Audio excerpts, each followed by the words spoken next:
જણાવીશું અંકલેશ્વર શહેર અને સમગ્ર તાલુકામાં આજે ઇસ્લામ ધર્મનું પવિત્ર પર્વ બકરી ઈદ શ્રદ્ધા અને પરંપરાગત સાથે ઉજવવામાં આવી રહી છે। આ પવિત્ર તહેવાર નિમિત્તે વહેલી સવારથી જ અંકલેશ્વર શહેરની તમામ મસ્જિદો તેમજ ઈદગાહ મેદાન ખાતે મુસ્લિમ બિરાદરોએ ઈદની વિશેષ નમાઝ અદા કરી અલ્લાહની બંદગી ગુજારી હતી। નમાઝના પવિત્ર અવસરે મૌલાનાઓ દ્વારા દેશ અને દુનિયામાં અમન શાંતિ કોમી એકતા ભાઈચારો અને સમૃદ્ધિ કાયમ રહે તે માટે ખાસ દુઆઓ માંગવામાં આવી। નમાઝ સંપન્ન થયા બાદ તમામ બિરાદરોએ એકબીજાને ગળે મળીને ઈદ મુબારક પાઠવી હતી અને ભારતીય સંસ્કૃતિની ભાઈચારાની ભાવનાને ઉજાગર કરી હતી। આ પ્રસંગે પોલીસ વિભાગ દ્વારા ચુસ્ત પોલીસ બંદોબસ્ત ગોઠવવામાં આવ્યો છે। अज़हा की बहुत बहुत मुबारक।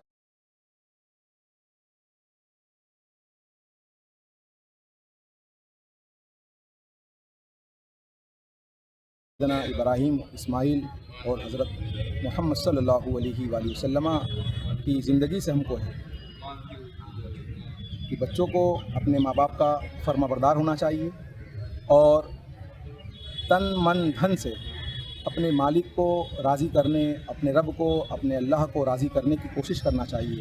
अपने बड़ों की इज़्ज़त, छोटों पर शफ़क़त मेहरबानी करना चाहिए। गरीबों का, मुसाफिरों का, किसी भी धर्म का इंसान हो उसकी ज़रूरत को पूरी करना चाहिए और हर वक्त अपने मालिक की रज़ा चाहना चाहिए, अपने पैदा करने वाले की रज़ा, उसकी तरफ अपनी लो लगाना चाहिए। यही असल इबादत है, यही असल बंदगी है। अपना जीना, अपना मरना सिर्फ अल्लाह तबारक व तआला के लिए हो, अपने पैदा करने वाले के लिए हो। अस्सलामु अलैकुम रहमतुल्लाहि ताला व बरकातहू।